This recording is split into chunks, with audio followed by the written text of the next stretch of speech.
Positive energy, negative எனர்ஜின்னு சொல்லிட்டு 2 energy இருக்குல்ல. அது வந்து எல்லாருமே எல்லாம் பேசுறாங்க. எல்லாமே தெளிவாவும் சொல்றாங்க. நான் என்னோட கருத்த நான் சொல்றேன்.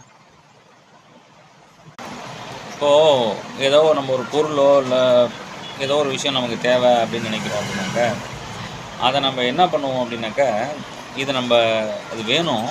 ஆனா வேணாங்கிற மாதிரியே திங்க் பண்ணுவோம்.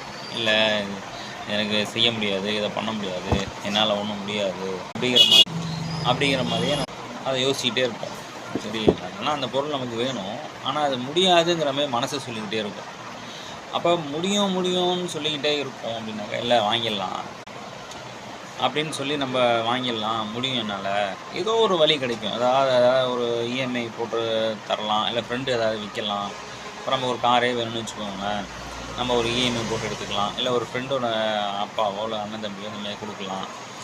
ஏதோ ஒரு ரூபத்துல, இல்ல ஏதாவது நீங்க வச்சுக்கோங்க, எங்களுக்கு நாங்க வச்சுக்க இடம் இல்லன்னு சொல்லி யாராவது சும்மா கூட குடுத்துட்டு போலாம்.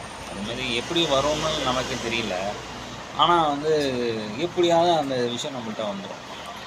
அதனால வந்து பாசிட்டிவ் எனர்ஜி அப்படின்னாக்க, நெகட்டிவாவே யோசிச்சுக்கிட்டு இருக்கக்கூடாது. பாசிட்டிவ்னா, இது வேணும், இது கிடைக்கும் அப்படி தீர்மானமா நம்ம நம்பணும். அத பத்தி செய்யணும், அத நோக்கி போணும். அவ்வளோதான். இவ்வளோதான் விஷயம். வேற ஒண்ணும் கிடையாது. இத நம்ம பண்ணிக்கிட்டே இருக்கணும். அவ்வளோதான். ஆனா பார்த்தீங்கன்னா, ஏதோ ஒரு ரூபத்துல அந்த வழிய நம்ம கண்டுபிடிச்சு அங்க நம்ம போயிருவோம். இது எனக்கே நிறையா நடந்திருக்கு. இருந்தாலும் இது நம்ம ஒரு வீடியோவா போடக்குள்ள எல்லாம் தெரிஞ்சுக்கிட்டு போயிடும்னு சொல்லி. ஆனா சுத்தியில் உள்ளவங்க என்ன பண்ணுவாங்கன்னு பார்த்தீங்கன்னா, "உன்னால முடியாதுப்பா, செய்ய முடியாது, பண்ண முடியாதுன்னு" சொல்லி உங்கள வந்து தப்பா இறக்கி விடுற நோக்கத்துல அவங்க பேச மாட்டாங்க.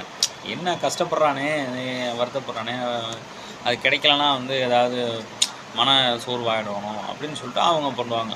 அது அப்பாவா இருக்கலாம், அம்மாவா இருக்கலாம், இல்ல கூட பிறந்தவங்களா இருக்கலாம், இந்த மாரி ஃப்ரெண்ட்ஸா இருக்கலாம், எல்லாம் பண்ணுவாங்க. மற்றபடி நம்மள சுத்தி உள்ளவங்க எல்லாமே வந்து பார்த்தீங்கன்னா, நமக்கு ஏதோ ஒரு நல்லது தான் பண்ணுவாங்க. அப்படின்னு நம்ம எடுத்துக்கிட்டு, அப்ப அதையும் பாசிட்டிவா எடுத்து நம்ம போணும். அந்த பாசிட்டிவ் எனர்ஜிங்கிறது இதுதான். நம்மள சுத்தி உள்ளவங்க ஏதோ ஒருத்தர் நமக்கு நல்லது பண்றாங்க. ஓகே. நம்ம அத ஏத்துக்குவோம். நமக்கு ஒரு தேவை இருக்கு. அத நம்ம எப்படி நம்ம அடையறது? அப்படின்னு சொல்லி யோசிப்போம். அத எப்படி அடையிறது? அது ஏதோ ஒரு விதத்துல நம்மளுக்கு வேணுமே, வேணுமே, வேணுமேன்னு சொல்லிட்டு இத அப்படியே யோசிச்சுக்கிட்டே இருந்தோம் அப்படின்னா, அந்த பொருள் நமக்கு வந்துரும். பொருளோ, பணமோ, பொண்ணோ, எதுனாலுமே, பதவியோ, எதுனாலுமே. இது வந்து சுருக்கமா நான் சொல்றேன். இது விரிவா சொல்லணும் அப்படின்னா, நிறையா நம்ம சொல்லிட்டே போலாம். இது இப்படிதான் வரும்ன்ட்டு இல்ல. அது எப்படியோ வந்தா ஓகே தானே. அதனால நமக்கு அது கிடைச்சிரும் அவ்வளோதான். அத மட்டும் நம்ம நம்புவோம். தாராளமா இறைவன நம்புவோம். பயணிப்போம். எல்லாருக்கும் ரொம்ப ரொம்ப நன்றி.